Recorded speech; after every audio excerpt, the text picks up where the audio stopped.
കഥ ആരംഭിക്കുന്നത് യോസുക്കെ എന്നൊരു ഹിറ്റ്മാനിൽ നിന്നുമാണ്.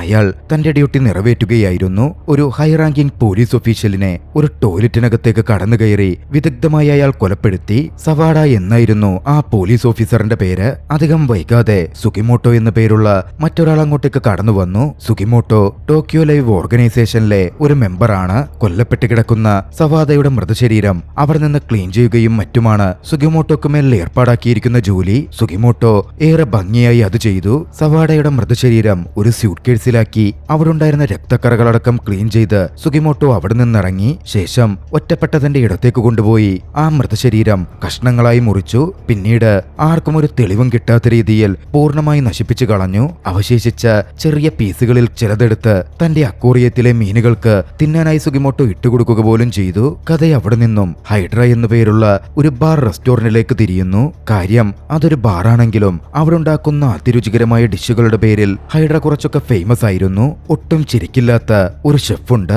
അയാളാണ് ഏറെ രുചികരമായ ആ ഭക്ഷണം തയ്യാറാക്കുന്നത്. ടെക്കാശി എന്നായിരുന്നു അദ്ദേഹത്തിന്റെ പേര്. റീന എന്ന പേരുള്ള ഒരു പെൺകുട്ടിയായിരുന്നു ആ ബാർക്കം റെസ്റ്റോറന്റ് കഫേയുടെ ഓണർ. കെൻഡെ എന്ന പേരുള്ള ചെറിയൊരു പയ്യനാണ് അവിടുത്തെ ആകെയുള്ള വെയിറ്റർ. അവർ മൂന്നുപേരും ഒന്നിച്ചാണ് ആ കഫേ മുമ്പോട്ടേക്ക് കൊണ്ടുപോകുന്നത്. വലിയൊരു കഫേയൊന്നും അല്ലെങ്കിൽ കൂടിയും റെഗുലറായി അങ്ങോട്ടേക്ക് എത്തുന്ന കുറെ കസ്റ്റമേഴ്സ് അവർക്കുണ്ടായിരുന്നു. ഹൈഡ്രയിലെ അറ്റ്മോസ്ഫിയർ വളരെയധികം കംഫോർട്ടബിൾ ആണ്.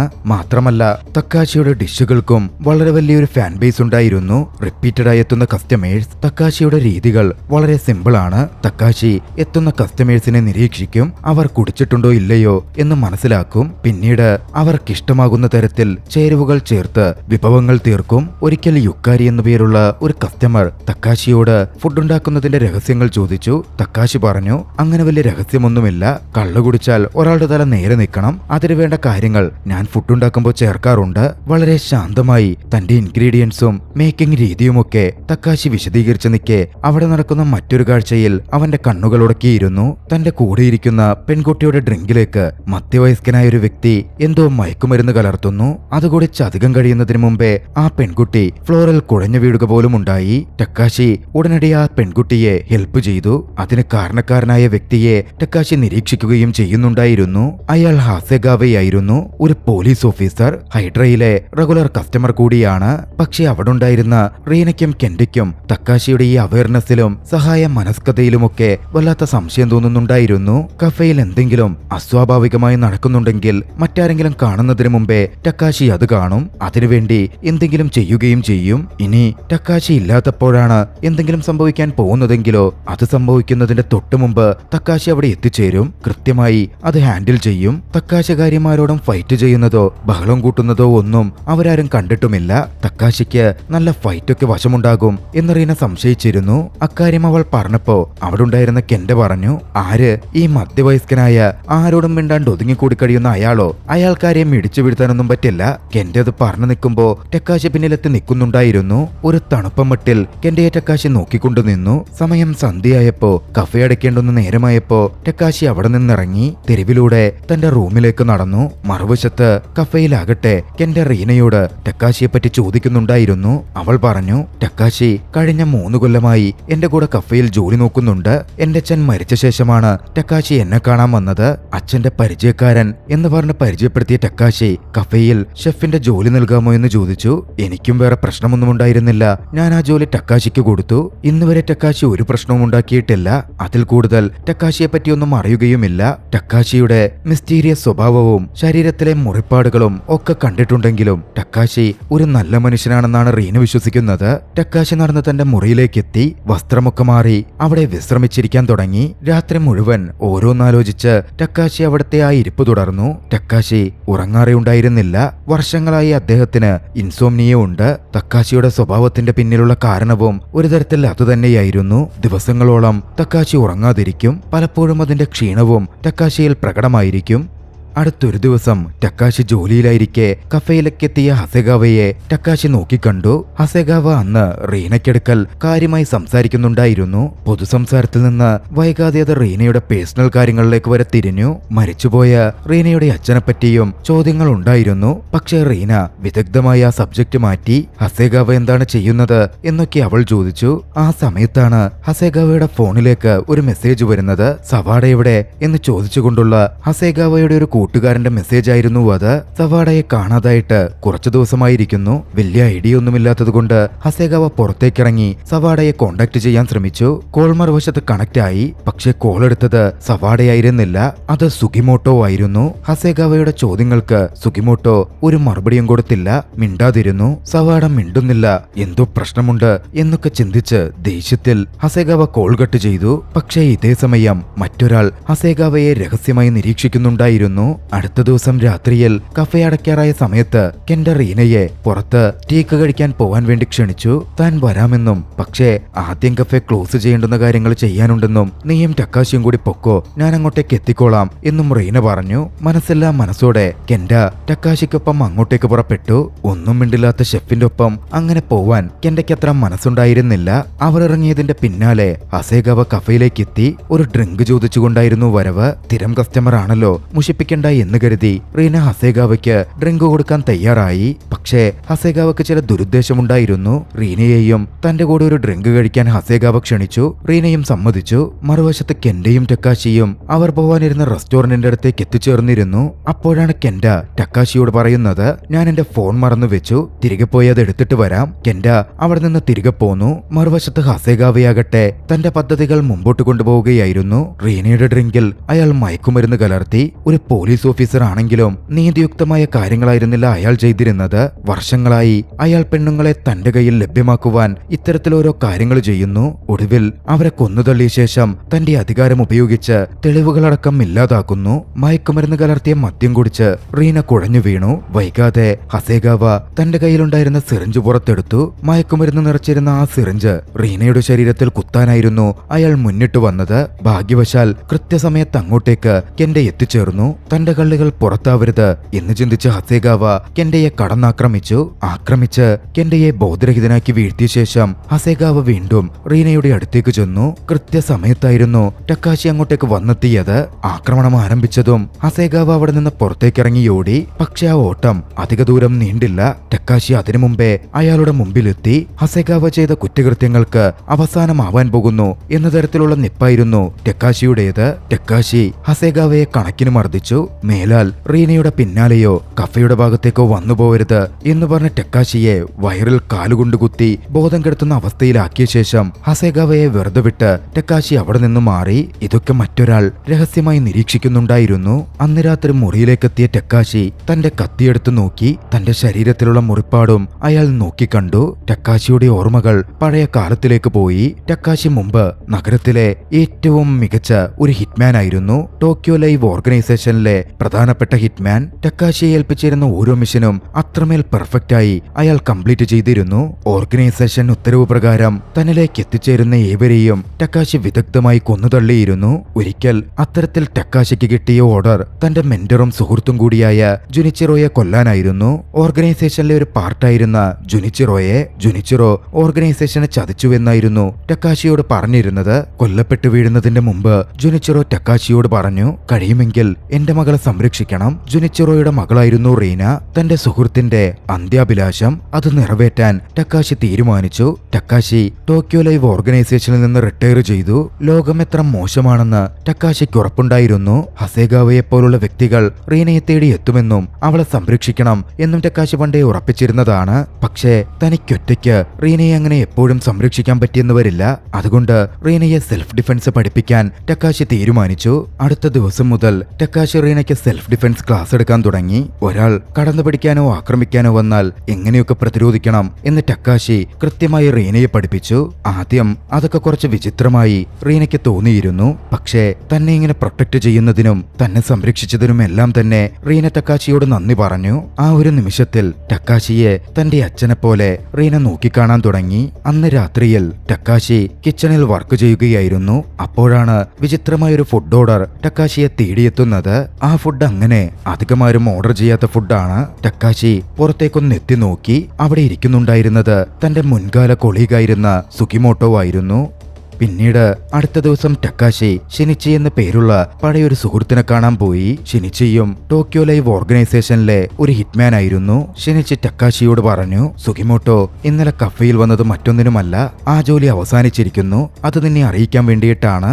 ഓർഗനൈസേഷന്റെ പോയിന്റ് ഓഫ് വ്യൂവിൽ നോക്കുകയാണെങ്കിൽ ടക്കാശി ഹസേഗാവയെ ഡീൽ ചെയ്ത രീതി വെച്ച് ടക്കാശി തന്നെ ഇപ്പോൾ ഒരു ടാർഗറ്റ് ആവേണ്ടതാണ്. ടക്കാശി അത് കേട്ട് ഞെട്ടിയിരുന്നു. ടക്കാശി ഹസേഗാവയെ കൊന്നിട്ടില്ല, മാത്രമല്ല എന്റെ പ്രവൃത്തിയും ഓർഗനൈസേഷനുമായി ഒരു ബന്ധവുമില്ല. പിന്നാലെയാണ് ഷിനിച്ചി അക്കാര്യം പറഞ്ഞത്. ഹസേഗാവ കുറച്ചുനാളായി ഓർഗനൈസേഷന്റെ ടാർഗറ്റ് ലിസ്റ്റിൽ ഉണ്ടായിരുന്ന ഒരാളാണ്. തന്റെ പോലീസ് ജോലി ഒരു മറയാക്കി വെച്ച് വലിയ കുറ്റകൃത്യങ്ങളായിരുന്നു അയാൾ ചെയ്തുകൊണ്ടിരുന്നത്. മയക്കുമരുന്ന് കൊടുത്ത് പെൺകുട്ടികളെ അയാൾ കടത്തിക്കൊണ്ടുപോകും, പിന്നീട് മയക്കുമരുന്ന് ഓവർഡോസാക്കി കൊല്ലപ്പെട്ടതാണ് അവരെന്ന മട്ടിൽ വരുത്തി തീർക്കും. കാര്യം ശരിയാണ്, നീ ഹസേഗാവയെ കൊന്നിട്ടൊന്നുമില്ല, പക്ഷെ നിന്റെ പ്രവൃത്തികൾ ആ ജോലി ഏൽപ്പിച്ചിരുന്ന യോസ്കേക്ക് കുറച്ചധികം എളുപ്പമുണ്ടാക്കി കൊടുത്തിട്ടുണ്ട്. ഓർഗനൈസേഷനിലെ പുതിയൊരു ജൂനിയറാണ് അയാൾ. പണ്ട് ടക്കാശി എങ്ങനെയായിരുന്നോ അതുപോലാണ് യോസ്കെ ഇപ്പോൾ ഉള്ളത്. ഒരു ജോലി കൊടുത്താൽ മികച്ച രീതിയിൽ അത് പൂർത്തിയാക്കും. ഇതുപോലെ വലിയ പ്രശ്നമായിരുന്ന ഹസേഗാവയുടെ സീനിയറെ ഇതേ യോസ്കെ മുമ്പ് കൊന്നുതള്ളിയിട്ടുണ്ട്. ഓർഗനൈസേഷന്റെ കാഴ്ചപ്പാടിൽ അത്രമേൽ തെറ്റ് ചെയ്യുന്ന ഇവരൊക്കെ കൊല്ലപ്പെടേണ്ടവർ തന്നെയാണ്. യോസ്കെ ഉണ്ടെങ്കിലും ടക്കാശിയോടുകൂടെ തിരികെ ഓർഗനൈസേഷനിലേക്ക് വരുവാൻ ഷിനിച്ചി ആവശ്യപ്പെട്ടു.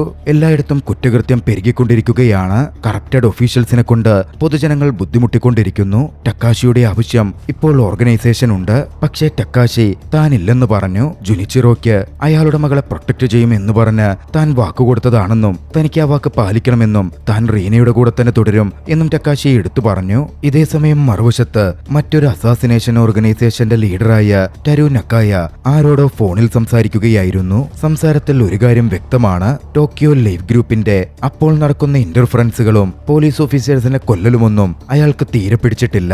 ടോക്കിയോ ലൈവ് ഗ്രൂപ്പിനെ തന്നെ ഇല്ലാതാക്കണം എന്നാണ് ഇപ്പോൾ അയാൾ ആഗ്രഹിക്കുന്നത്. അതിനായി അയാൾ തിരഞ്ഞെടുത്തത് സാറ്റോ എന്നു പേരുള്ള മികച്ച ഒരു ഹിറ്റ്മാനെയായിരുന്നു. സാറ്റോ തന്റെ ഡ്യൂട്ടി ആരംഭിച്ചു. യോസുകയെ കണ്ടെത്തിയ സാറ്റോ യോസുകയുമായി കനത്ത ഏറ്റുമുട്ടലിൽ ഏർപ്പെട്ടു. മികച്ച സ്കില്ലുകളുള്ള രണ്ടുപേർ ഏറ്റുമുട്ടുമ്പോൾ എന്താണ് സംഭവിക്കുക? ആ ഫൈറ്റ് കുറേയധികം നേരം നീണ്ടു നിൽക്കും. ശക്തമായ ഏറ്റുമുട്ടൽ. ഒടുവിൽ സാറ്റോ യോസുകയുടെ ശരീരത്തിൽ വലിയ പരിക്കേൽപ്പിച്ചു.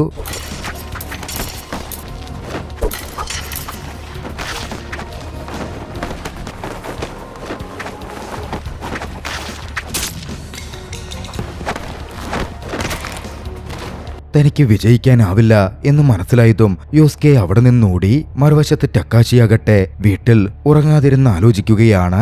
ഓർമ്മകൾ പഴയകാലത്തിലേക്ക് പോയി. ടക്കാശിയുടെ പാരന്റ്സ് ഒക്കെ മരണപ്പെട്ട ശേഷം ടക്കാശിയുടെ ഗാർഡിയനായി മാറിയത് ജുനിച്ചിറോ ആയിരുന്നു. ടോക്കിയോ ലൈവ് ഗ്രൂപ്പിന്റെ സ്ഥാപക നേതാക്കളിൽ ഒരാൾ കൂടിയാണ് ജുനിച്ചിറോ. ആ ഒരു അന്തരീക്ഷത്തിൽ വളർന്ന ടക്കാശി മറ്റുള്ളവരെ പോലെ തന്നെ ഒരു കൊലപാതകിയായി മാറി. നല്ലതിനു വേണ്ടി കൊലപാതകം നടത്തുന്ന വ്യക്തി. വർഷങ്ങൾ കൊണ്ട് ഓർഗനൈസേഷന്റെ കയ്യിലുള്ള ഏറ്റവും മികച്ച ആയുധമായി ടക്കാശി മാറിയിരുന്നു. ടക്കാശി ഓർഗനൈസേഷനു വേണ്ടി നിരവധി പേരെ കൊന്നു. ഒടുവിൽ ജുനിച്ചിറോയെ കൊല്ലാനുള്ള നിർദ്ദേശവും ഓർഗനൈസേഷനിൽ നിന്ന് തന്നെ ടക്കാശി ഏറ്റുവാങ്ങി. ടക്കാശിയുടെ കയ്യിൽ വീണ് കിടന്ന് ജുനിച്ചിറോ കൊല്ലപ്പെടുമ്പോൾ ജുനിച്ചിറോ പറഞ്ഞിരുന്നു, ഓർഗനൈസേഷൻ നമ്മളെ രണ്ടുപേരെയും ചതിച്ചിരിക്കുന്നു. ഇല്ലാത്ത തെളിവുകളുണ്ടാക്കി എന്നെ ഓർഗനൈസേഷൻ എതിരെന്ന് കാണിച്ച് കെൻകി നിന്നെ കൊണ്ടെന്നെ കൊല്ലിക്കുകയാണ് ചെയ്തത്. സത്യം മനസ്സിലാക്കിയെന്ന് ടക്കാശി ഓർഗനൈസേഷൻ ഹെഡ്ക്വാർട്ടേഴ്സിലേക്ക് പാഞ്ഞു കയറി മിസ്റ്റർ കെൻസ്കിയെ കൊലപ്പെടുത്തി. അതിൽ പിന്നെ ഓർഗനൈസേഷൻ വിട്ടിറങ്ങിയവൻ പിന്നീട് അങ്ങോട്ടേക്ക് തിരികെ പോയിട്ടേയില്ല. അടുത്ത ദിവസം ടക്കാശി ഷിനിച്ചിയെ കാണാൻ വേണ്ടി ചെന്നു. ഷിനിച്ചിയാണ് ഇപ്പോൾ ഓർഗനൈസേഷന്റെ തലപ്പത്തുള്ളത്. ഷിനിച്ചിയിൽ നിന്നും ഏറെ വേദനിപ്പിക്കുന്ന ഒരു സത്യമായിരുന്നു ടക്കാശി കേട്ടത്. യോസുകെ കൊല്ലപ്പെട്ടിരിക്കുന്നു. ഷിനിച്ചി ടക്കാശിയെ വീണ്ടും ഓർഗനൈസേഷനിലേക്ക് ക്ഷണിച്ചു. യോസുകയെ ഈ അവസ്ഥയിലേക്ക് എത്തിച്ച് ആ അസാസിനെ കൊലപ്പെടുത്താൻ നിന്നെ വേണം എന്നായിരുന്നു ഷിനിച്ചി പറഞ്ഞത്. പക്ഷേ അതിനൊന്നും താനില്ല എന്ന് ടക്കാശി തീർത്തു പറഞ്ഞു. താൻ വിട്ടിറങ്ങിയ ആ ഇരുണ്ട ഭൂലോകത്തേക്ക് നടന്നു കയറാൻ ടക്കാശി തീരെ താല്പര്യപ്പെട്ടിരുന്നില്ല. ടക്കാശി അവിടെ നിന്നും പുറത്തേക്ക് നടന്നു. പോകുന്ന വഴിക്ക് ആരോ തന്നെ നോക്കി നിൽക്കുന്ന പോലെ ടക്കാശിക്ക് തോന്നി. ടക്കാശി തിരിഞ്ഞു നോക്കി. ടക്കാശിയെ നോക്കി നിന്നുകൊണ്ടിരുന്നത് അസാസിനായ സാറ്റോ ആയിരുന്നു. ആദ്യം താനാണ് ടാർഗറ്റ് എന്നായിരുന്നു ടക്കാശി ചിന്തിച്ചത്. പക്ഷെ പെട്ടെന്ന് തന്നെ ടക്കാശി മനസ്സിലാക്കി സാറ്റോ ലക്ഷ്യം വെക്കുന്നത് തന്നെയല്ല, മറിച്ച് റീനയെയാണ്. റീനയെ സാറ്റോ കടത്തിക്കൊണ്ടുപോയിരിക്കുന്നു. താൻ ഒറ്റയ്ക്ക് സാറ്റോയുടെ മുമ്പിൽ ചെന്ന് രക്ഷപ്പെടണം. അതിനുവേണ്ടി സാറ്റോ ഒരുക്കിയ ട്രാപ്പാണത്. റീനയെ കടത്തിക്കൊണ്ടുപോയ സാറ്റോ ബന്ദിയായുള്ള റീനയുടെ വീഡിയോ എടുത്ത് അത് കെൻഡയ്ക്ക് അയച്ചു കൊടുത്തു. അധികം വൈകാതെ ടക്കാശിയുടെ അടുത്തേക്കും അതെത്തി. റീനോയുടെ സേഫ്റ്റിയായിരുന്നു ടക്കാശിയെ ഏറ്റവും കൂടുതൽ ഭയപ്പെടുത്തിയത്. കെൻഡ ടക്കാശിയോട് പോലീസിന് റിപ്പോർട്ട് ചെയ്യാമെന്ന് പറഞ്ഞതായിരുന്നു. പക്ഷേ ടക്കാശി അവനെ തടഞ്ഞു. ഒരുപക്ഷേ അത് റീനയുടെ ജീവിതത്തിന് അപകടമുണ്ടാക്കുമോ എന്ന് ടക്കാശി ഭയന്നിരുന്നു. പിന്നാലെ ടക്കാശി ആ ലൊക്കേഷനിലേക്ക് പുറപ്പെടാനിറങ്ങി. പോകുന്ന വഴിക്ക് ടക്കാശി ഒരു പബ്ലിക് ടെലിഫോൺ ബൂത്തിൽ നിന്നും സുഗിമോട്ടോയെ കോണ്ടാക്ട് ചെയ്തു. വൈകാതെ ഒരു ഹിറ്റ്മാൻ കൊല്ലപ്പെടുമെന്നും അവന്റെ മൃതശരീരവും പരിസരവും ഒക്കെ ക്ലീൻ ചെയ്യണമെന്നും അതിനുവേണ്ടി തയ്യാറായി വരാനും സുഗിമോട്ടോയോട് ടക്കാശി ആവശ്യപ്പെട്ടു. സാറ്റോ പറഞ്ഞ വെയർ ഹൗസിലേക്ക് ലൊക്കേഷനിലേക്ക് ടക്കാശി പുറപ്പെട്ടെത്തി. അവിടെ എത്തിയ ടക്കാശി കണ്ടത് ബോധരഹിതയായി താഴെ കിടക്കുന്ന റീനയെയാണ്. ഒരു നിമിഷം പോലും മടിക്കാതെ റീനയെ ടക്കാശി മോചിപ്പിച്ചു. ഇതേസമയം പിന്നിൽ കത്തിയും കൊണ്ട് ടക്കാശിയെ ആക്രമിക്കാൻ സാറ്റോ എത്തിച്ചേരുന്നുണ്ടായിരുന്നു. പിന്നെ പറയണ്ടല്ലോ, അവിടെ കനത്ത ഒരു ഏറ്റുമുട്ടൽ നടക്കുകയാണ്. രണ്ടുപേരും എക്സെപ്ഷണൽ ഫൈറ്റേഴ്സ് ആയിരുന്നു. അതുകൊണ്ട് തന്നെ കനത്ത പോരാട്ടമാണ് നടന്നത്. പക്ഷേ ഏറ്റുമുട്ടലിനിടയിൽ ചെറിയൊരു കത്തി ഉപയോഗിച്ച് സാറ്റോ ആക്രമണത്തിൽ മുൻതൂക്കം നേടി. ഒരു ഘട്ടത്തിൽ ആ കത്തി കൊണ്ട് റീനയുടെ കഴുത്തിൽ വെച്ച് റീനയെ ബന്ദിയാക്കി ടക്കാശിയെ വീണ്ടും സാറ്റോ വിരട്ടാൻ തുടങ്ങി. അപ്പോഴേക്കും റീന ബോധാവസ്ഥയിലേക്ക് ഉണർന്നിരുന്നു. അധികം വൈകാതെ റീനയെ നോക്കി ടക്കാശി പ്രവർത്തിക്കാനുള്ള സിഗ്നൽ നൽകി. മുമ്പ് റീനയെ സെൽഫ് ഡിഫൻസ് ടക്കാശി പഠിപ്പിച്ചിരുന്നല്ലോ. അത്തരത്തിൽ പ്രവർത്തിക്കാനായിരുന്നു സിഗ്നൽ. കൃത്യമായ അവസരത്തിൽ റീന ഉണർന്നു പ്രവർത്തിച്ചു. സാറ്റോയിൽ നിന്ന് അവൾ മോചിതയായി. കയ്യിൽ ചെറിയ പരിക്കേറ്റെങ്കിലും റീന സുരക്ഷിതയായിരുന്നു. ഇതെല്ലാം CCTV ക്യാമറയിലൂടെ സാറ്റോയെ ആ ദൗത്യം ഏൽപ്പിച്ച വ്യക്തിയും നോക്കിക്കാണുന്നുണ്ടായിരുന്നു. തന്റെ ലക്ഷ്യം പരാജയപ്പെടുമെന്ന് കണ്ടതോടെ ടെരു അവിടം വിട്ട് കടന്നുപോവാൻ തീരുമാനിച്ചു. അയാൾ തന്റെ കാറിൽ നിന്ന് ഇറങ്ങിയപ്പോഴേക്കും ടോക്കിയോ ലൈഫ് ഗ്രൂപ്പിന്റെ ലീഡറായ ഷിനിച്ചി അങ്ങോട്ടേക്ക് വന്നെത്തിക്കഴിഞ്ഞിരുന്നു. പ്രതികാര ബുദ്ധിയാൽ നിറഞ്ഞു നിന്നിരുന്ന ഷിനിച്ചി ടെരുവിനെ കൊല്ലാൻ തുനിഞ്ഞു. ജുനിച്ചിറോയുടെ മരണത്തിനും ജുനിച്ചിറോയെ ഒരു ചതിയനായി മുദ്രകുത്തിയതിന് പിന്നിലും അതേ ടെറുവിന്റെ ദുരുദ്ദേശമായിരുന്നു ഉണ്ടായിരുന്നത്. ഷിനിച്ചി വെടിയുതിർത്തു. പക്ഷേ ടെറു അതിൽ നിന്ന് ഒഴിഞ്ഞു മാറി. തൊട്ടു പിന്നാലെ ടെറു വെടിയുതിർത്തു. അത് ഷിനിച്ചിയുടെ കയ്യിൽ പതിച്ചിരുന്നു. ഷിനിച്ചി താഴെ വീണതും വേഗത്തിൽ കാറെടുത്ത് ടെറു അവിടെ നിന്ന് രക്ഷപ്പെട്ടു പോയി. മറുവശത്ത് സാറ്റോയെ ടക്കാശി പരാജയപ്പെടുത്തിയിരുന്നു. തന്നെ രക്ഷിക്കാമെന്ന ടക്കാശിയെ കണ്ട് റീന ആദരവോടെ നോക്കി. വൈകാതെ ബാക്കി കാര്യങ്ങൾ നോക്കുവാൻ സുഗിമോട്ടോ അങ്ങോട്ടേക്ക് വന്നു ചേർന്നു. തന്റെ ദൗത്യം വളരെ വൃത്തിയായി സുഗിമോട്ടോ പൂർത്തിയാക്കുകയും ചെയ്തു. നാളുകൾ കടന്നുപോയി. ഹൈഡ്ര കഫേ കൂടുതൽ മികച്ച രീതിയിൽ മുമ്പോട്ടേക്ക് പോകുന്നു. അത്രയൊക്കെ നടന്നിട്ടും റീനയെ വിട്ടു പോവാനോ ഹൈഡ്രയിൽ നിന്ന് പോവാനോ ടക്കാശി തീരുമാനിച്ചിരുന്നില്ല. അവിടുത്തെ ഷെഫായി തുടരുവാനായിരുന്നു ടക്കാശിയുടെ തീരുമാനം. തന്റെ പേര് കേട്ടാൽ തന്നെ ഭയന്നിരുന്ന അണ്ടർവേൾഡ് ലോകം അവൻ ഉപേക്ഷിച്ചിരുന്നു. ജുനിച്ചിറോക്ക് കൊടുത്ത വാക്ക് സംരക്ഷിക്കാൻ റീനയെ സംരക്ഷിച്ച് അവളെ നിരീക്ഷിച്ച് അതേ കഫയിൽ ടക്കാശി തുടർന്നുകൊണ്ടിരുന്നു. റീനയും കെൻഡയും ടക്കാശിയെ ഒരു ഹീറോവായി അവരുടെ റോൾ മോഡലായി കാണാൻ തുടങ്ങി. അവർക്കിടയിൽ കൂടുതൽ സൗഹൃദം മുതലെടുത്തു. മനസ്സിലെ വിഷമങ്ങളൊക്കെ ഉപേക്ഷിച്ച് ടക്കാശി അവരുമായി ഇടപഴകാനും ചിരിക്കാനും വരെ ആരംഭിച്ചു. ആ ദൃശ്യങ്ങളോടെ രസകരമായ ആക്ഷൻ ചലച്ചിത്രം അവസാനിക്കുകയാണ്. നിങ്ങൾക്ക് ഈ കഥ ഇഷ്ടമായെങ്കിൽ വീഡിയോ ലൈക്ക് ചെയ്യുക. അഭിപ്രായങ്ങളും നിർദ്ദേശങ്ങളും കമന്റുകളിൽ രേഖപ്പെടുത്തുക. കഴിയുമെങ്കിൽ ചാനൽ സബ്സ്ക്രൈബ് ചെയ്തും കൂട്ടുകാർക്ക് ഷെയർ ചെയ്തു കൊടുത്തും ഞങ്ങളെ സപ്പോർട്ട് ചെയ്യുക. അടുത്ത എപ്പിസോഡിൽ മറ്റൊരു മികച്ച ചലച്ചിത്രവുമായി നമുക്ക് കണ്ടുമുട്ടാം. അതുവരെ ബൈ.